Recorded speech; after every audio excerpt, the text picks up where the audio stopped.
পাঁচটা জিনিসের পূর্বে পাঁচটা জিনিসকে মূল্যায়ন করো। শাবাবাকা কবলা হারামিকা, তোমার যৌবন কালকে যৌবন হারিয়ে যাওয়ার পূর্বে মূল্যায়ন করো। ওয়াসিহাতিকা কবলা সুকুমিকা, তোমার সুস্থতাকে অসুস্থতা আসার আগে, অসুস্থতায় তোমার গ্রেপ্তার হওয়ার আগেই তুমি মূল্যায়ন করো। অগিনাকা কবলা ফাকরিকা, তোমার ধনাঢ্যতাকে, তোমার সচ্ছলতাকে অসচ্ছলতা আসার আগে মূল্যায়ন করো। অফারগকা কবলা সুগুলিকা, তোমার অবসর সময়কে কাজে লিপ্ত হয়ে যাওয়ার আগে মূল্যায়ন করো। 5 নম্বরে আল্লাহ রাসূল বলেছেন ও হায়াতাকা কবলা মাউতিকা, তোমার হায়াতকে মূল্যায়ন করো ইন্তেকাল হওয়ার আগে, মরার আগে তোমার হায়াতকে মূল্যায়ন করো। আল্লাহ রাব্বুল আলামিন আমাদেরকে হায়াত দিয়েছেন অল্প সময়, 15 বছর মাইনাস, 15 আগের কোনো হিসাব হবে না, মাফ সব। 15 পরে হিসাব হবে, 60 বছর পার হয়ে যাবে, দাড়ি পাকা শুরু হবে। আল্লাহ তাআলা তখন প্রত্যেক বছর তার বান্দার জন্য এক একটা সুসংবাদ দিবেন। 80 বছর হয়ে যাবে, মুরব্বী, দাড়ি পাইকে গেছে, আমাদের কাছে বোঝা হইতে পারে। আল্লাহ বলেন ওই দাড়ি পাকা মুরব্বী হইল আমার হাবিব, ওই দাড়ি পাকা মুরব্বী হইল আমার বন্ধু, ওই দাড়ি পাকা মুরব্বী আমার কাছে দোয়া করলে তার দোয়াটা ফিরিয়ে দিতে আমি আল্লাহর লজ্জা লাগে। ওই দাড়ি পাকা মুরব্বীর ব্যাপারে আল্লাহ রাসূল হাদিসের মধ্যে বলেছেন আল্লাহ অপেক্ষায় আছেন যে এই দাড়ি পাকা মুরব্বী কখন এসে আল্লাহর সাথে সাক্ষাৎ দান করবে। তো এই হিসাবটা যদি আমরা করি, আমাদের বয়স যদি 60-এর উপরে হয়, 15 মাইনাস করলে 60-এর পরে আল্লাহ তাআলার এক একটা ঘোষণা আছে, মূল হিসাব হবে 15 থেকে নিয়ে 60 পর্যন্ত 45 বছরের। আর এই সময়ের মধ্যে মাহে রমজানে যদি আমরা একটা শবে কদর পেয়ে যাই, আর একটা শবে কদরের ফজিলত যদি 1000 মাসের চাইতে বেশি হয়, আর আমাদের 45 বছরের জীবনের মধ্যে যদি কমপক্ষে 10টা লাইলাতুল কদর আমরা পেয়ে যাই, কয়টা কথা বলেন, কয়টা? 10টা লাইলাতুল কদর যদি পাই, তাহলে আমাদের হায়াতে কোনো গুনাহ খুঁজে পাওয়া যাবে? গুনাহ খুঁজে পাওয়া যাবে? গুনাহই তো নাই আমাদের। এরপরেও যদি আমরা এটাকে মূল্যায়ন না করি, আল্লাহ রাব্বুল আলামিন আমাদেরকে যৌবন দিয়েছেন, যৌবনের মূল্যায়ন আমাদের করতে হবে। যুবক আমরা হয়েছি মানি এটাই যে এখন যা ইচ্ছা তাই করা যাবে, সময় হোক বুড়া হয়ে লই, এরপরে মসজিদে যায় আল্লাহ তাআলার ইবাদত করব, বিষয়টা এরকম নাকি? বরঞ্চ যুবক মানুষ যখন আল্লাহ রাব্বুল আলামিনের কাছে দোয়া করে, যুবকের চোখ দিয়ে যখন পানি পড়ে, আল্লাহ রাব্বুল আলামিন ওই পানিগুলোকে সংগ্রহ করে রাখা দেন যে যুবকের চোখের পানি, এই পানি দিয়ে জাহান্নামের আগুনকে নিবানো হবে।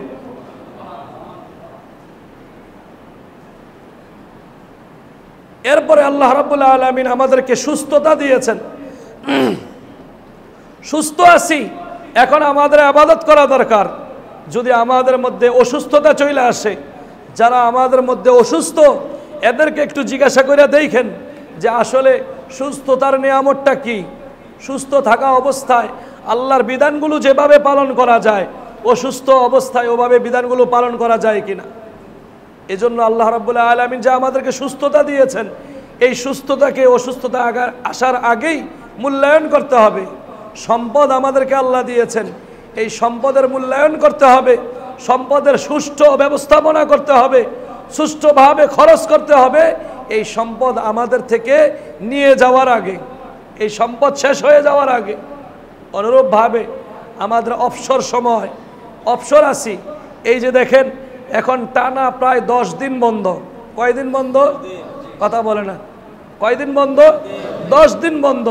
এই সময়ের মধ্যে আমাদের প্ল্যান প্রোগ্রাম, আমরা কে কোথায় যাইব, কে কি করব, কে কিভাবে সময়গুলোকে অতিবাহিত করব, কক্সবাজার কিভাবে যেতে হবে, সেন্ট মার্টিন কিভাবে যেতে হবে, কুয়াকাটা কিভাবে যেতে হবে, শ্বশুরবাড়িতে কিভাবে যেতে হবে, শুধু আমাদের এই প্ল্যান আর প্রোগ্রাম এই বন্ধের মধ্যে।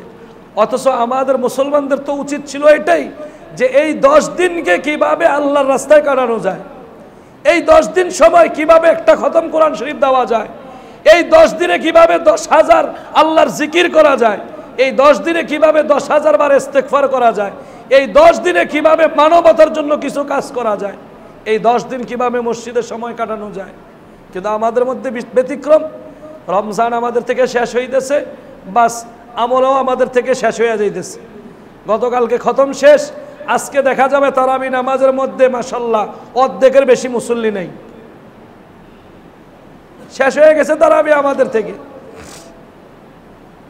এরপরে মোটামুটি চাঁদ রাত যদি উঠা যায়, বাস ওই রাত থেকে তো মাগরিব এশা ফজরও শেষ।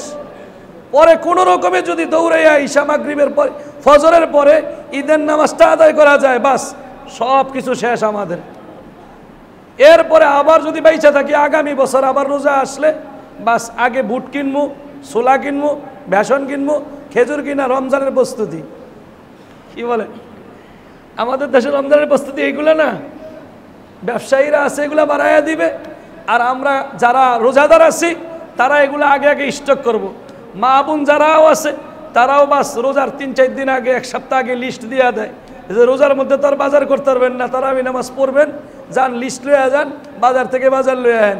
5 কেজি চিনি, একটা ট্যাঙের বোতল, একটা রু আফজা, 3 কেজি ছোলা, 2 কেজি বেসন, এগুলা নিয়ে আসেন। রমজানের প্রস্তুতি নিতেছি আমরা। এই হলো আমাদের অবস্থা। অথচ বিষয়টা তো এমন ছিল না, বিষয়টা তো ছিল আমাদের প্রস্তুতি নেওয়া আল্লাহর জন্য, বিষয়টা তো ছিল আমাদের প্রস্তুতি নেওয়া আখিরাতের জন্য, যে এখানে আমরা যেটা করব পরকালে আমাদের এটা কি পরিমাণ আমাদের কাজে আসবে, এই প্রস্তুতিটা নেওয়া দরকার ছিল আমাদের। মাহে রমজান আমাদের মধ্যে এসেছে, আবার এই মাহে রমজান আমাদের থেকে বিদায় নিয়ে যাচ্ছে। আমাদের কারো এটা জানা নাই যে আগামী বছর পর্যন্ত আমাদের হায়াত এত দীর্ঘায়িত হবে কিনা, আমরা আবার সামনের মাহে রমজানটা পাবো কিনা, এটা আমরা কেউই জানি না। আল্লাহর কাছে তো এটা বলতে পারি আমরা যে আল্লাহ, যদি এটাই আমাদের শেষ মাহে রমজান হয়ে থাকে, আল্লাহ এই শেষ মাহে রমজান আমাদের থেকে শেষ হওয়ার আগে আগেই আপনি আমাদেরকে মাফ করিয়া দেন। যদি ক্ষমা না পাইলাম আমরা, কোনো লাভ নাই আমাদের এই রমজান আসার দ্বারা। সবে কদরটা নির্দিষ্ট হয়ে আছে, 12 মাসের মধ্যে নির্দিষ্ট একটা মাস রমজান মাস। রমজান মাসের মধ্যেও নির্দিষ্ট শেষের 10 দিন, শেষের 10 দিনের মধ্যেও নির্দিষ্ট বেজর রাত, 5 দিন 5টা রাত, ওই রাতের মধ্যে আল্লাহ শবে কদর নির্দিষ্ট করে দিয়েছেন। এরপরেও যদি আমরা শবে কদরের নিয়ামত থেকে বঞ্চিত হই, আল্লাহ রাসূল তো হাদিসের মধ্যে বলেছেন, লা ইউহরামু খায়রুহা ইল্লা মাহরুমুন, যার কপাল পুরা সে ছাড়া কেউ শবে কদরের নিয়ামত থেকে বঞ্চিত হতে পারে না। এভাবে নির্দিষ্ট করে দেওয়ার পরেও যদি শবে কদরের নিয়ামত আমাদের থেকে ছুটে যায়, তাহলে কি লাভ আমাদের এই দুনিয়াতে থেকে? যে 5টা রাত যদি আমরা মূল্যায়ন করতে না পারি, কবি তো এটাই বলছেন, उल्फत में बराबर है वफा हु के जफा हो, हर चीज में लज्जत है अगर दिल में मजा हो। যদি দিলের মধ্যে মজা অনুভব হইতো, আল্লাহকে ডাকার দ্বারা যদি দিলের মধ্যে স্বাদ আসতো, তাহলে রাত আর দিন বছরের মাহে রমজান না, সারা 12টা মাস আমার জন্য সমান হয়ে যেত। 5টা রাত কেন, সারা মাহে রমজানের 30টা রাত রাত্র জাগরণ করা, এটা আমার জন্য সহজ হয়ে যেত, যদি ভিতরে আমরা মজাটা নিতে পারতাম যে শবে কদরের নিয়ামতটা আমাদের দরকার, শবে কদরটা আমাদের দরকার। যদি এই নিয়ামতের গুরুত্বটা আমরা ভিতরে নিতে পারতাম, তাহলে আল্লাহ তাআলা আমাদেরকে 5 রাত কেন, মাহে রমজানের পুরা 30টা রাত জাগ্রত থাকা, এটা আমাদের জন্য সহজ হয়ে যেত। আর এখন 1 রাত জাগতেই আমরা চাই। আল্লাহ রাব্বুল আলামিন আমাদেরকে নিয়ামত দিয়েছেন, নিয়ামত দেওয়ার পরে আমাদেরকে বারবার আল্লাহ রাব্বুল আলামিন বলতেছেন, আলিমাত নাফসুম মা কদ্দামাত ওয়া আখরাত, বান্দা তুমি আগে কি করেছো পরে কি করেছো সব তুমি জানতে পারবে। হাদিসের মধ্যেও আল্লাহ রাসূল সাল্লাল্লাহু আলাইহি সাল্লাম আমাদেরকে বলেছেন, ইগতানিম খামসান ক্বাবলা খামসিন,